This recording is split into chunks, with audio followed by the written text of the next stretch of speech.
ঠিক আছে, কি খবৰ? তোমালোকৰ আছে সকলোৱে ভাল? তো বহুতে মোক মেডিকেলৰ ওপৰত ভিডিঅ' সুধি আছে। তো তোমালোকক মই আজি মেডিকেলৰ ওপৰতে মানে ভিডিঅ' এটা বনাই দিম বুলি ভাবিছোঁ। ঠিক আছে, তো বহুতে মানে প্ৰাইভেট পাৰ্ট কি চেক কৰে, যোনে যোনে প্ৰথম দিবলৈ গৈছে, তো বহুতে মানে ভয় কৰি আছে। বহুতে কমেণ্ট কৰিছে মোক যে মোৰ এইটো প্ৰব্লেম আছে, যে এইটো প্ৰব্লেম থাকিলে ওলাই যাম নেকি। তো সেইটো কাৰণে আজি তোমালোকক মই আচলতে আগৰ লিখীয়া মেডিকেল ইমান হাৰ্ড হয় নেকি, তাকে তোমালোকক মই আজি ক'ম বুলি ভাবিছোঁ। ঠিক আছে, তো যিমান তোমালোকৰ যদি ভয় আছিলে মই আজি এই ভিডিঅ'টো দূৰ কৰি দিম এই ভিডিঅ'টোৰ যোগেদি। তো তোমালোকে এফালৰ পৰা চাই যাবা।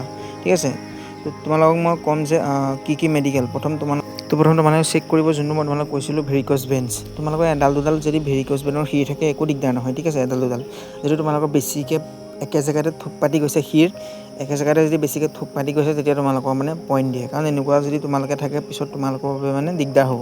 সেইকাৰণে মানে তোমালোকৰ যদি এনেকৈ বেছি মানে শিৰ থাকে, সেইকাৰণে তোমালোকক মানে পাছ কৰাই নিদিয়ে। ঠিক আছে, কাৰণ তোমালোকে যেতিয়া ঠাণ্ডা জেগাত ডিউটি পৰিব, তোমালোকৰ শিৰবোৰ বহুত বিষ হয় মানে, তেতিয়া তোমালোকে ডিউটি দিব নোৱাৰিবা।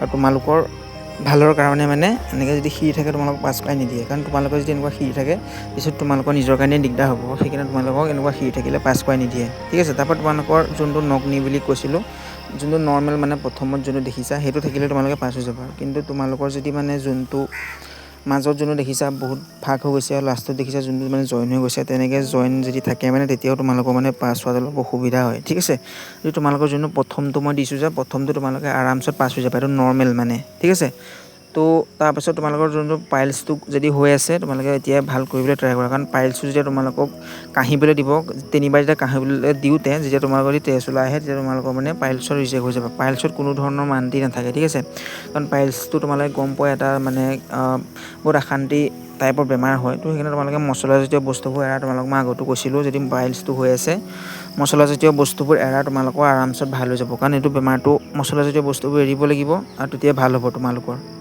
আৰু প্ৰাইভেট পাৰ্ট যদি চেক কৰাৰ কথা কওঁ, তোমালোকৰ যদি সৰু ডাঙৰ হৈ আছে, তেতিয়া তোমালোকৰ মানে ৰিজেক্ট হোৱাৰ চান্সটো বেছি থাকে। এনেই যদি ইমানকৈ নাচাই পাছ হৈ যাবা। আৰু তোমালোকৰ বস্তুখিনি মানে প্ৰাইভেট পাৰ্টৰ চব ঠিক থাকিব লাগিব। ঠিক আছে, তোমালোকৰ যদি এটা সৰু এটা ডাঙৰ, তেতিয়াও তোমালোকৰ মানে ৰিস্ক থাকে মানে, তেতিয়া তোমালোকে পাছ হৈ যোৱাৰ মানে চান্সটো কমি যায় মানে। সেইকাৰণে তোমালোকৰ প্ৰাইভেট পাৰ্ট যদি কিবা সৰু ডাঙৰ হৈ আছে, তোমালোকে এনেকৈ ডক্টৰৰ পৰামৰ্শ ল'বা। আৰু কিছুমান ভাগ্যৰ ওপৰতো কথা, ইমানো যদি হাৰ্ডকৈ নাচায় কোনোবা ক্ষেত্ৰত পাছ হৈ যায়। আৰু ছেকেণ্ড যদি মেডিকেলৰ কথা কওঁ, তোমালোকৰ যোনটো আই চাৰ্ট, যোনটো আই ডিষ্টেঞ্চ চকুৰ, সেইখন তোমালোকৰ চাৰ্টখন দি দিব। ডাঙৰৰ পৰা সৰু দিব, সৰুৰ পৰা ডাঙৰলৈকে পঢ়িবলৈ দিব। তুমি যদি ডাঙৰ ডাঙৰ শব্দত ফুল্লি চাউণ্ড অকণমান ডাঙৰ চাউণ্ড কথাৰে যদি কোৱা, তেতিয়া পাছ হৈ যাব। আৰু তাৰপৰা কালাৰ ভিজনটো তোমালোকে গম পোৱাই, আছাম পুলিচতো থাকে এনেকুৱা ধৰণৰ কালাৰ ভিজন। তোমালোকে 8, 12, 5 তেনেকৈ থাকিব, নৰ্মেল পাছ হৈ যাবা। এইটোত কোনো ধৰণৰ ৰিজেক্ট নহয়। তোমালোকৰ জাষ্ট 3টা 4টামান ক'বলৈ দিব, 5, 6, 7 এনেকৈ 12 তেনেকৈ লিখা থাকিব। তোমালোকে পাছ হৈ যাব আৰামছে, তোমালোকে চিন্তা কৰিব নালাগে। ঠিক আছে, এইটোত চব পাছ হৈ যায়, কিন্তু যোনটো আই ভিজন টেষ্ট তাত অলপ তোমালোকে গুৰুত্ব দিবা। ঠিক আছে, আৰু দাঁত তোমালোকক কৈছিলোঁ 28টা দাঁত থাকিব লাগিব, আৰু 27টা দাঁত থাকিলেও পাছ হৈ যায়। দাঁতত ইমান নাচায় বাৰু। ঠিক আছে, দাঁতত তোমালোকৰ ইমান কিন্তু যদি বেছি পোকে খাই আছে শৰাই যাবা। যদি এটা দুটা দাঁত বেছি গেলামূৰীয়া হৈ গৈছে, তোমালোকৰ চাওঁতে অলপ ঘিণ টাইপৰ লাগে ন, অশান্তিটো। সেইকাৰণে তোমালোকে তেতিয়া ৰিজেক্ট হোৱাৰ চান্সটো বাঢ়ি যায়। কিন্তু দাঁতত ইমান নাচায়, 28টা দাঁত 27টা দাঁত মেক্সিমাম 28টামান হ'লেই হ'ল। বাকী তোমালোকৰ ইমান চেক নকৰে দাঁতত। ঠিক আছে, তোমালোকৰ 28টা থাকিলেই হ'ল টোটেল, বাকী ইমান চেক নকৰে। আৰু যেতিয়া মুখখন মেলি দিব, হাতটো সোমাব লাগে মানে 5টা আঙুলি, তেতিয়া গম পোৱা যায় তোমালোকৰ কোনো মুখত প্ৰব্লেম নাথাকে বুলি। মই তোমালোকক ছবিত দেখুৱাই দিছোঁ, এনেকৈ মানে তোমালোকক সোমাব লাগিব। আৰু আমাৰ যেতিয়া সোমোৱা নাছিলে মানে এটা গেছৰ মাৰি দিছিলে, কিন্তু বেছিভাগৰ নহয়, এটা দুটা থাকে এনেকুৱা প্ৰব্লেম।